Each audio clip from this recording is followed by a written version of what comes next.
আবারও আসলাম ছোট্ট একটি রান্নার ব্লগ ভিডিও নিয়ে। আমরা অনেকেই ব্রয়লার মুরগি খাই না, চলুন দেখিয়ে দিই ঘরোয়া ভাবে কিভাবে আলু দিয়ে ঝাল ঝাল করে মুরগির মাংস রান্না করতে হয়। প্রথমে আমি পেঁয়াজ কুচি করে নিয়েছিলাম, আলুটা কেটে নিলাম। আলুটা খুব ভালোভাবে পরিষ্কার করে ধুয়ে নিয়েছি। তারপর আমি মাংসটা অফ ক্যামেরায় পরিষ্কার করে নিয়েছি। লবণ দিয়ে নিলাম এখানে, তারপর হলুদের গুঁড়া, স্বাদ মতো মরিচের গুঁড়া দিয়ে নিলাম। তারপর ভালোভাবে মাখিয়ে নিচ্ছি। মাখানো আমার শেষ। আলুটা সেমভাবে মেখে নিলাম, মাখানো শেষ। তারপর কড়াইতে তেল দিয়ে তেলটা ভালোভাবে গরম করে একটা একটা করে মাংস এখানে দিয়ে দিলাম। মাংসটা খুব ভালোভাবে ভেজে নিতে হবে, লাল লাল করে।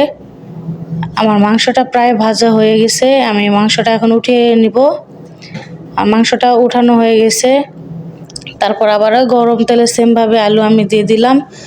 মাংসটা ভাজার পরে এরকম কালার আসছে। আলুটা তেলে ভালোভাবে ভেজে নিতে হবে। একইভাবে আলুটাও আমি ভেজে নিব। আলুটা আমার ভাজা হয়ে গেছে, এখন আমি আলুটা ভালোভাবে উঠিয়ে নিব। আলুটা উঠানোর পরে এরকম কালার চলে আসবে। আমার আলুটা এরকম হয়েছে। আবারও আমি তেল দিয়ে দিব, পরিমাণ মতো পেঁয়াজ কুচি দিয়ে দিলাম। পেঁয়াজটা ভালোভাবে ভেজে নিতে হবে। আমি পেঁয়াজটা ভালোভাবে ভেজে নিয়েছি। এরপর আমি এখানে মরিচ বাটা দিয়ে দিলাম, তারপর তেজপাতা দিয়ে দিলাম এখানে, তারপর আদা রসুন বাটা আমি দিয়ে দিলাম। এটা সবার পরিমাণ মতো দিয়ে নেবেন। তারপর ভালোভাবে মিশিয়ে নিতে হবে এখানে। আমি ভালোভাবে মিশানোর পরে এখানে লবণ দিয়ে দিলাম পরিমাণ মতো। তারপর দিয়ে নিলাম হচ্ছে মরিচের গুঁড়া। মরিচের গুঁড়াটা আপনাদের স্বাদ মতো দিয়ে নেবেন। তারপরে এখানে দিলাম হলুদের গুঁড়া। হলুদের গুঁড়াটাও আপনার মতো করে দিয়ে নেবেন। তারপরে আবারও সেমভাবে ভালোভাবে মিশিয়ে নিলাম। ভালোভাবে নেড়েচেড়ে মিশিয়ে নিতে হবে। মিশানোর পরে এখানে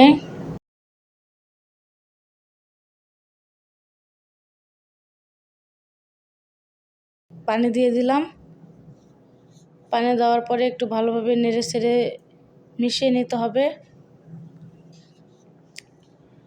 মশলাটা ভালোভাবে কষায় নিতে হবে। দেখেন আমার মশলার উপরে তেল তেল ভাসছে, তার মানে আমার মশলাটাও কষানো হয়ে গেছে। আমি আরেকটু ভালোভাবে নেড়েচেড়ে নিলাম।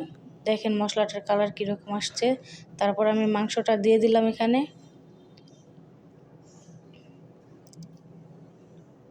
মাংসটা ভালোভাবে নেড়েচেড়ে নিব।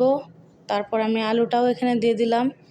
দিয়ে আলুটাও ভালোভাবে নেড়েচেড়ে নিয়ে ঢেকে দিয়েছিলাম 5 মিনিটের জন্য। 5 মিনিট পরে এসে দেখুন আমার রান্নাটা কেমন হয়েছে।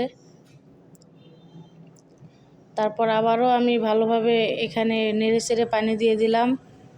পানি দেওয়ার পরে আমি আবারও 10 মিনিটের জন্য ঢেকে রেখে দিব।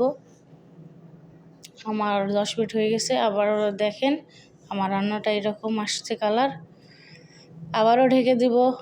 আমার রান্নাটা প্রায় হয়ে এসেছে। আবারও দেখব, দেখার পরে দেখেন আমার রান্নাটা ভালোভাবে হয়ে গেছে। যদি আমার ভিডিওটি ভালো লাগে চ্যানেলটা সাবস্ক্রাইব করে দিবেন। আমার রান্না হয়ে গিয়েছে, এখন আমি একটা বক্সে উঠায় নিব।